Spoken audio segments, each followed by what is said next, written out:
અમદાવાદ ઓડા વિસ્તારમાં ગંદા ગટર પાણીના સાણંદ તાલુકામાં સનાથન ગામમાં છોડાયા સાણંદ કચેરીને આવેદનપત્ર આપ્યું। નમસ્કાર, હું ખુશી આપ સૌનું સત્ય ઉજાગર ન્યૂઝ 92 માં હાર્દિક સ્વાગત કરું છું। ઓડાએ અમદાવાદ શહેરમાં આવેલા ભોપલ, સીજર, સરખેજ, એપલવુડ જેવા વિસ્તારોમાંથી ગટરના ગંદા પાણીના અમદાવાદ ગ્રામ્યમાં આવેલા સાણંદ તાલુકામાં સનાથન ગામમાં છોડી મૂક્યો છે।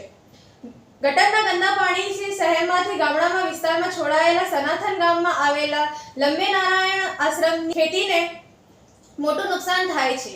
ઉપરાંત સનાથન ગામમાં આવેલા પૌરાણિક તળાવમાં ગંદા ગટરના પાણીના ફરિયાદથી તળાવના લંબે નારાયણ આશ્રમના મહામંડલેશ્વર અને સનાથન ગામમાં સરપંચ સહિત મોટી સંખ્યામાં આગેવાનોને સાણંદને પ્રાંત કચેરીએ પ્રાપ્ત ઓફિસર થઈને આવેદનપત્ર આપ્યું છે।